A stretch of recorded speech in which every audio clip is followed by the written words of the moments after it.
लोगों की भविष्यवाणी को लेकर लोगों के बीच में अपनी अलग पहचान बनाने वाली श्री राम लल्ला सरकार दिल्ली पहुंचे। यहां पहुंचकर बांग्लादेश में हो रहे हिंदुओं पर अत्याचार और भारत में ही शंकराचार्य पर लग रही पाबंदियों को लेकर एक प्रेस कॉन्फ्रेंस की, जिसमें उन्होंने न सिर्फ इन मुद्दों पर बात की बल्कि भारत के अगले प्रधानमंत्री के तौर पर योगी आदित्यनाथ को भी अपनी अगली भविष्यवाणी के तौर पर गद्दी पर बैठा दिया। साथ महाराज ने राहुल गांधी, केजरीवाल और गौ हत्या को लेकर भी कई बात कही। सुनिए उन्होंने प्रेस कॉन्फ्रेंस में क्या कहा। जी। हमारे देश के ही धर्म गुरु शंकराचार्य जी को वो माता की रक्षा के लिए प्रचार करने से रोका गया है, तो इसके लिए क्या कहना चाहिए? जय श्री राम, जय मां निकुंबला, जय मां कामाक्षा, जय श्री राम लला सरकार। यह प्रश्न सत्यता सोचनीय है, गंभीर विषय है। भारत देश का धर्मधुरी, जिसको हम लोग साक्षात भगवान शिव मानते हैं, शंकराचार्य पद कोई साधारण पद नहीं है। राष्ट्रपति से भी उच्च पद है ये, प्रधानमंत्री जी से भी बड़ा ये पद है। जो प्रधानमंत्री का पद है उससे भी बड़ा ये पद है। अगर जगत गुरु शंकराचार्य जी को रोकने के लिए प्रयत्न किया जा रहा है तो समझ लीजिए कहीं ना कहीं सनातन धर्म को इससे बहुत बड़ा खतरा है। जो शंकराचार्य पूरे समाज को जोड़ने का कार्य कर रहे हैं, पूरे विश्व को गर्वित होने का कार्य कर रहे हैं, सनातन धर्म को बचाने का कार्य कर रहे हैं, अगर उनको रोका गया है तो निंदनीय है, घोर निंदनीय है। और नागालैंड के जो सीएम जी हैं, हमको तो ऐसा लगता है कि वो सनातनी है नहीं, हिंदू है नहीं, वो क्रिश्चियन है। और क्रिश्चियन ही ऐसा कार्य कर सकता है। बहुत जल्दी से जल्दी माननीय श्री नरेंद्र मोदी जी को इस विषय को लेके हस्तक्षेप करना चाहिए। अगर नहीं करते हैं तो कहीं ना कहीं धर्म गुरु अपने आप खड़े हो जाएंगे और अपना पक्ष रखेंगे।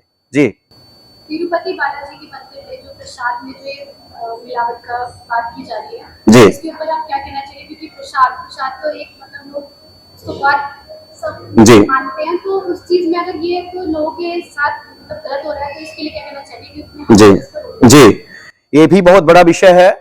और तिरुपति बालाजी भगवान के चरणों में जितने श्रद्धालु जाते हैं, बड़े श्रद्धा के साथ जाते हैं, विश्वास के साथ जाते हैं, और सनातन धर्म का प्राण है वह स्थान। अगर उस जगह में ये नर पिशाच गलत कार्य किए हैं तो घोर निंदनीय है। सच बात तो यही कि अनादिकाल से इन राक्षसों का बोलबाला चला आ रहा है।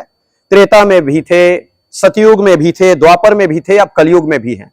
इनके वजह से कहीं ना कहीं सनातन धर्म थोड़ा कुंठित तो होता है और सनातन धर्म इनके वजह से बदनाम भी होता है। लेकिन एक बात को लेकर इनको सोचना चाहिए, जिस प्रकार सूर्य को तुक्ष बादल लेश मात्र किंचित मात्र बाधित नहीं कर सकता, ठीक उसी प्रकार इनका प्रयत्न सनातन धर्म को बाधित नहीं कर सकता।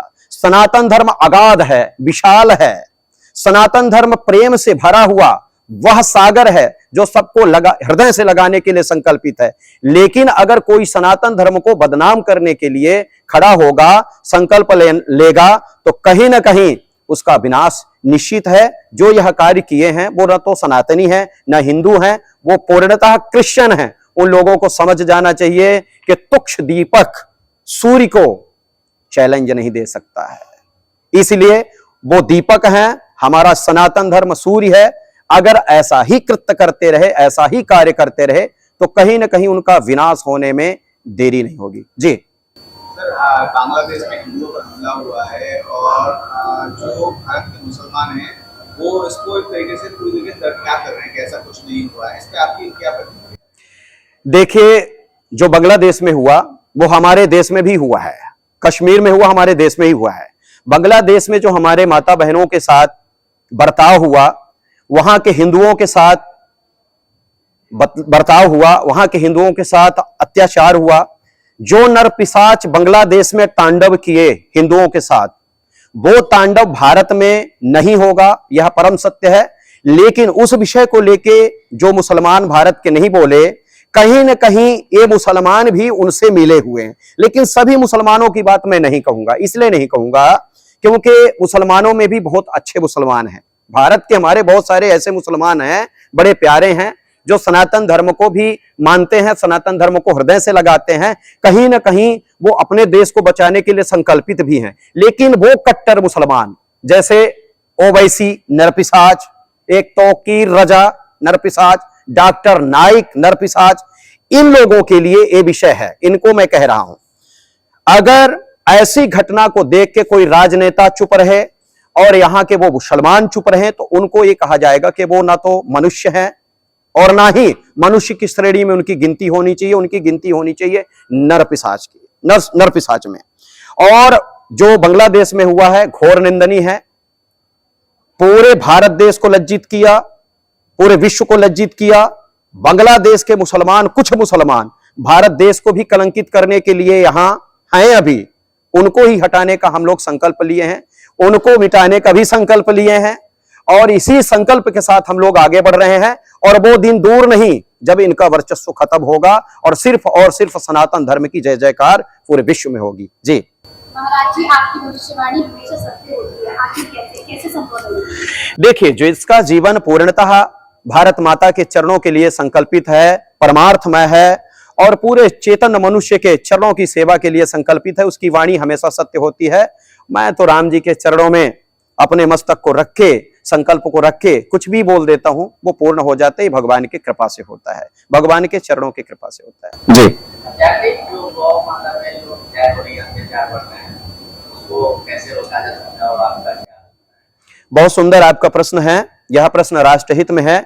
गौ माता की हत्या नहीं होनी चाहिए। गौ माता भारत देश के प्राण है, गौ माता हम सबकी प्राण है, भारत की गरिमा है गौ माता। जिसके चरणों की पूजा, जिनके चरणों की पूजा भगवान राम, भगवान कृष्ण किए हैं, अनादिकाल से जो गौ माता पूजी आ रही हैं, अगर उनकी हत्या हो रही है, उनका रक्त बह रहा है, सत्यता ये सोचनीय विषय है, कल्पनीय विषय है, चिंतनीय विषय है। लेकिन इस विषय को माननीय श्री नरेंद्र मोदी जी लेके चिंतन मनन करें, यह विषय अच्छा रहेगा। मुझे तो ऐसा लगता है कि अगर गौ माता की हत्या बंद नहीं हुई, गौ माता राष्ट्र माता के रूप में स्थापित नहीं हुई, तो कहीं ना कहीं सनातन धर्म की सबसे बड़ी क्षति होगी।